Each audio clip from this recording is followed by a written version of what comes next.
ওই ধানই ভালো হয়। হাতকে যদি আপনি 2.5 কেজি দেন, ধান আরো ভালো হবে। তত আলো বাতাস পাইবো, তত প্রাকৃতিক ভাবে খাদ্য উৎপাদন হবো।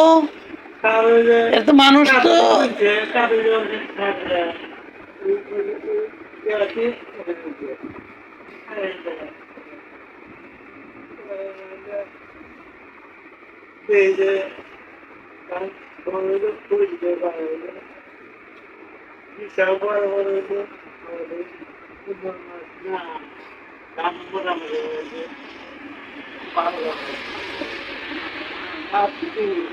আমি আমি আপনাকে বলি, ধান যখন আপনি ফাঁকা করে কাটবেন, তখন হচ্ছে রোদ বাতাস, আলো বাতাস যদি ক্ষেতের মাটির ভিতরে না ঢোকে, তাহলে প্রাকৃতিক ভাবে খাদ্য উৎপাদন। আপনি কৃত্রিম ভাবে আমরা যতই দেই, আল্লাহ প্রদত্ত যে একটা জিনিস আছে, সেটা মাটির ভিতরে পৌঁছাইলে তখন ওটার কার্যকারিতা অনেক গুণ বেড়ে যায়।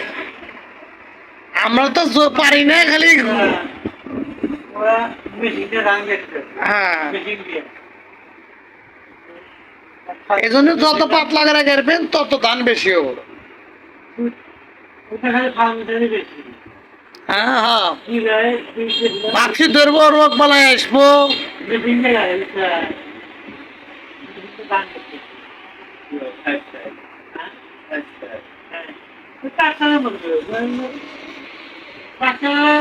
বুঝলেন খাল্লা আর ওই সারা বুঝে বাড়াইব ইত্যাদি।